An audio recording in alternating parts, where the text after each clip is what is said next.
सब लोग लगे हुए हैं रक्षाबंधन की तैयारियों में, तो हम भी पीछे नहीं रहे और हमने भी अपना बैग और बैगेज लिया और निकल गए अपनी नगरी हरिद्वार के लिए।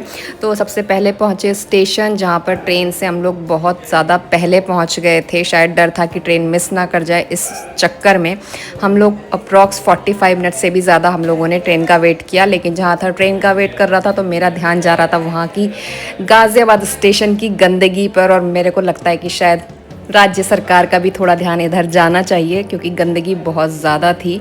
और रीज़न कुछ भी हो सकता है, पता नहीं। मैं तो शायद फ़र्स्ट टाइम गई थी, तो अब पहले का नहीं पता कि पहले हमेशा ही ऐसा रहता है कि या इसी टाइम पे इस तरह का मतलब व्यवस्था वहाँ पे हुई है। तो फाइनली हमारी ट्रेन आ गई। अथर को तो वेट था वाइट ट्रेन का, यानी कि वंदे भारत का, लेकिन टिकट्स उसमें नहीं थी।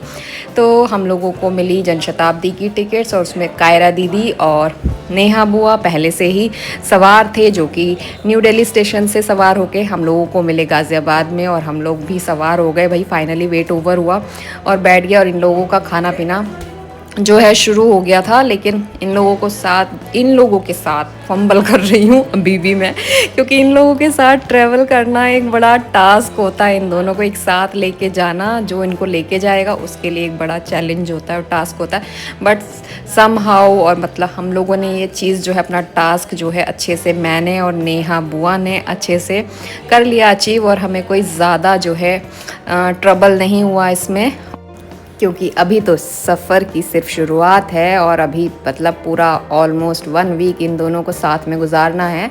तो इसलिए शायद हम लोग भी थोड़ा एक्साइटेड थे, इसलिए हमें भी ज़्यादा प्रॉब्लम नहीं हुई, और हम लोगों ने इन लोगों को मैनेज कर लिया, क्योंकि हम लोग खुशी भी थे कि हम लोग घर जा रहे हैं और फेस्टिवल मतलब सेलिब्रेट करेंगे पूरी फैमिली के साथ मिल के।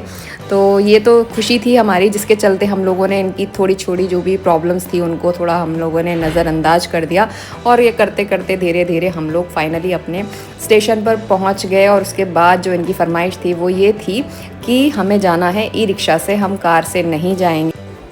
और इस चक्कर में थोड़ा बहुत कन्फ्यूज़न भी हो गया, जिसकी वजह से जो हमें वहाँ लेने पहुँचे थे स्टेशन पर, यानी कि अथर के ताऊ जी, यानी कि हमारे जेठ जी, उनसे हमारा कांटेक्ट नहीं हो पाया, हमारा संपर्क स्थापित नहीं हो पाया। और इस चक्कर में वो हमें मतलब चेज़ करते हुए हमारे पीछे पीछे घर तक पहुँचे, यानी कि वो हमारी ई रिक्शा को भी चेज़ नहीं कर पाए, वो ऐसे उड़ रही थी। लेकिन वो हमें चेज़ करते करते घर में पहुँचे, और थोड़ा जो कन्फ्यूज़न हो गया था उसे हमने मतलब क्लियर किया कि भाई कैसे कैसे क्या क्या सिचुएशन हो गई थी, जिसकी वजह से हम लोगों की आपस में मतलब कांटेक्ट नहीं हो पाया था। और हम लोग वेट कर रहे थे साथ में एक छोटे से गेस्ट का, जो हमारे घर आने वाला था और हमारे साथ रक्षाबंधन सेलिब्रेट करेगा फर्स्ट टाइम। तो आपको ये व्लॉग कैसा लगा ज़रूर बताना, सब्सक्राइब करना ना भूलें। Bye bye.